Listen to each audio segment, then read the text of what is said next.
Assalamualaikum warahmatullahi wabarakatuh. Perkenalkan, nama saya Ari Kristiani. Di sini saya akan sedikit mereview tentang mata kuliah akuntansi syariah guna menjawab UAS mata kuliah akuntansi syariah pada semester kali ini. Baik, di sini saya akan sedikit menjelaskan tentang sejarah perkembangan dan standar akuntansi syariah. Sejarah lahirnya ilmu akuntansi syariah tidak terlepas dari perkembangan Islam.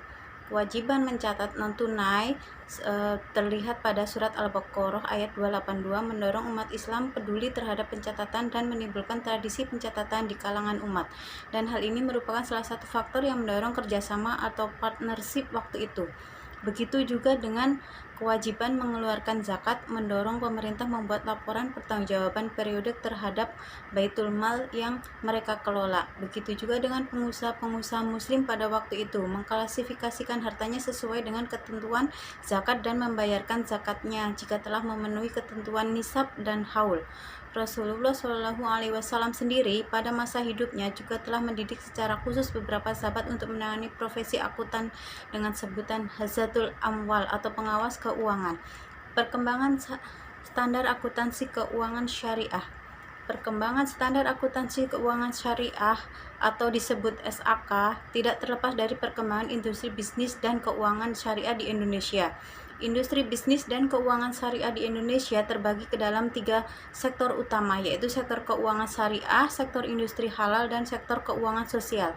Karena perkembangan yang begitu pesat, IAI sebagai lembaga yang berwenang untuk mengeluarkan standar akuntansi keuangan di Indonesia sejak tahun 2002 mengeluarkan standar akuntansi keuangan yang terkait dengan lembaga keuangan syariah.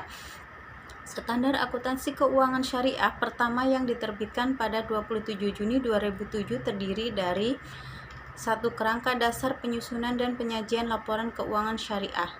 Yang kedua, PSAK 101 tentang penyajian laporan keuangan syariah. Yang ketiga, PSAK 102 tentang akuntansi murabahah. Yang keempat, PSAK 103 tentang akuntansi salam. Yang kelima, PSAK 104 tentang akuntansi istisna. Yang keenam, PSAK 105 tentang akuntansi mudharabah. Yang ketujuh, PSAK 106 tentang akuntansi musyarakah. PSAK syariah secara efektif mencabut beberapa paragraf pada PSAK 59 yang terkait dengan transaksi yang sama. Pernyataan standar akuntansi keuangan 101 yaitu tentang penyajian laporan keuangan syariah, selanjutnya disebut PSAK 101, menetapkan dasar penyajian laporan keuangan bertujuan umum untuk entitas syariah. Pernyataan ini mengatur persyaratan penyajian laporan keuangan, struktur laporan keuangan, dan persyaratan minimal isi laporan keuangan atas transaksi syariah.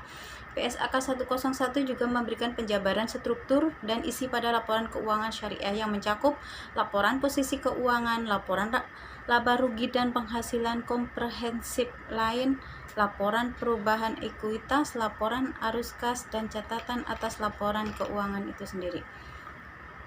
PSAK 105 tentang akad mudharabah.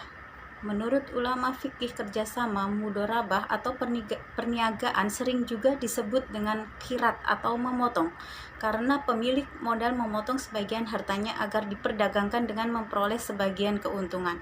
Secara istilah, mudharabah merupakan akad kerjasama usaha antara dua pihak, yaitu pihak pemilik dana atau sohibul mal sebagai pihak pertama yang menyediakan seluruh dana.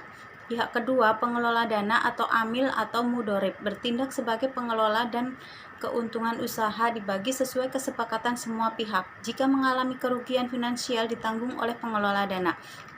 Jenis-jenis mudharabah. Mudharabah mutlaqah. Definisi mudharabah mutlaqah adalah penyertaan modal tanpa syarat.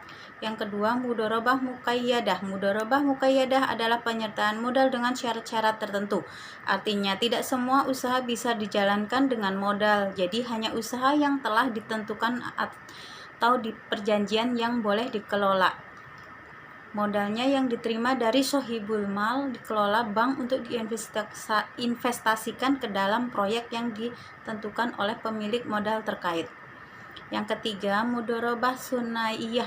Mudharabah sunaiyah adalah akad mudharabah yang dilakukan langsung oleh pihak atau amil mudharib dan sohibul mal. Mudharabah musyarakah. Mudharabah musyarakah adalah akad mudharabah di mana pihak amil atau mudharib juga ikut menyetorkan modal usaha.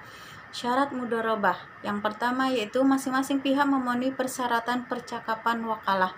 Yang kedua, modal harus jelas jumlahnya. Yang ketiga, sebelum adanya pembagian keuntungan milik bersama. Yang keempat, modal yang sudah diserahkan oleh pemodal akan dikelola pengusaha dan mempunyai hak tanpa campur dari pihak pemodal. Yang kelima, kerugian ditanggung sepenuhnya oleh pemodal. Terus PSAK selanjutnya yaitu PSAK 106 tentang akad musyarakah. Secara bahasa, musyarakah berasal dari kata al-syirkah yang berarti al-ihtilat atau pencampuran atau persekutuan dua hal atau lebih sehingga antara masing-masing sulit dibedakan, seperti persekutuan hak milik atau perserikatan usaha. Musyarakah adalah akad kerjasama yang terjadi di antara para pemilik modal atau mitra musyarakah untuk menggabungkan modal dan melakukan usaha secara bersama dalam suatu kemitraan dengan nisbah pembagian hasil sesuai dengan kesepakatan, sedangkan kerugian ditanggung secara proporsional sesuai dengan kontribusi modal. Dasar hukum musyarakah. Musyarakah merupakan akad yang diperbolehkan berdasarkan Al-Quran, Sunnah, dan Ijma. Syarat musyarakah. Yang pertama, tidak ada bentuk khusus kontrak. Berakad dianggap sah jika diucapkan secara verbal atau tertulis. Kontrak dicatat dalam tulisan dan disaksikan. B. Mitra harus kompeten dalam memberikan atau diberikan kekuasaan perwalian. Yang ketiga, modal harus uang tunai.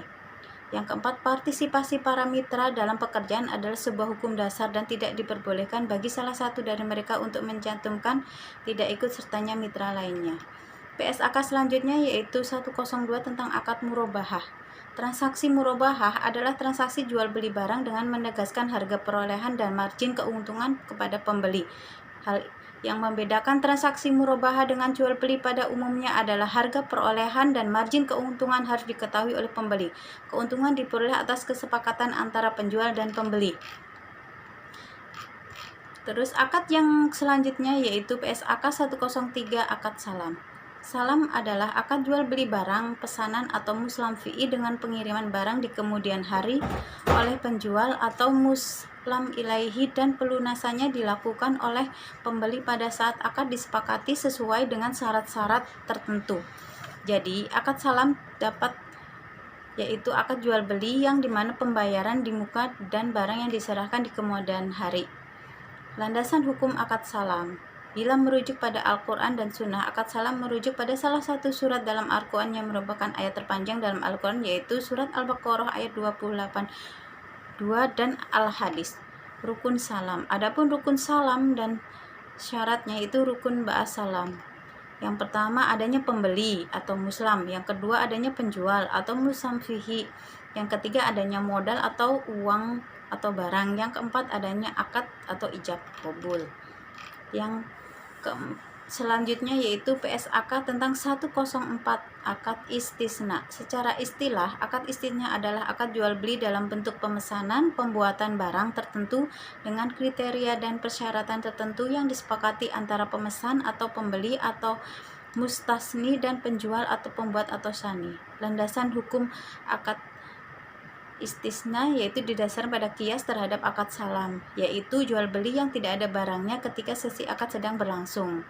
Dalam jual beli istisna terdapat rukun yang harus dipenuhi, yaitu pemesan, yang kedua penjual atau pembuat, yang ketiga barang atau objek, dan yang keempat sihat atau ijab qabul.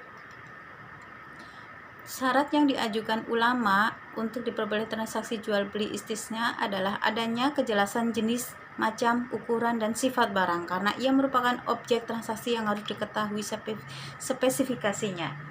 Terus akad yang selanjutnya yaitu akad ijarah.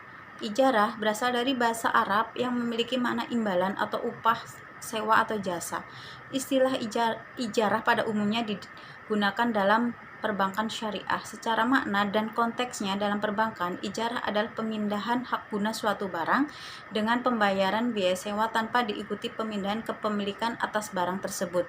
Singkat kata, ijarah berarti menyewa suatu tempat tanpa maksud memilikinya. Rukun ijarah. Adapun rukun-rukun ijarah ada 5, yaitu ada orang yang menyewakan suatu barang. Yang kedua ada akad antara penyewa dan yang menyewakan. Yang ketiga adanya ijab kabul. Yang keempat adanya upah. Yang kelima adanya manfaat baik antara pihak yang menyewakan dan pihak penyewa. Syarat ijarah. Kedua pihak yang melakukan transaksi ijarah sudah dewasa atau balik dan berakal atau tidak mabuk. Yang kedua, kedua pihak yang melakukan transaksi memiliki kerelaan dan tidak didasarkan suatu paksaan dari pihak manapun. Yang ketiga, barang yang menjadi objek transaksi harus jelas adanya. Yang keempat, barang yang menjadi objek transaksi harus halal sesuai syariat Islam. Yang kelima, barang yang menjadi objek transaksi menjadi hak mujar atas izin pemiliknya. Yang keenam, manfaat yang didapatkan harus diinformasikan secara terang dan jelas. Menjawab pertanyaan yang kedua, yaitu lebih memilih manakah antara istisna paralel atau ijarah muntahiyah. Kalau menurut saya lebih memilih akad ijarah, karena akad ijarah lebih fleksibel dalam objek transaksi dibandingkan akad istisna paralel, dan juga akad ijarah mengandung risiko usaha yang lebih rendah, yaitu adanya pendapatan sewa yang relatif tetap. Mungkin hanya itu sedikit review dari saya untuk menjawab UAS mata kuliah akuntansi syariah. Apabila ada kurang lebihnya atau salah kata, saya mohon maaf yang sebesar-besarnya. Wabillahi taufiq wal hidayah. Wassalamualaikum warahmatullahi wabarakatuh. Minta tolong ya teman-teman untuk like-nya. Dadah.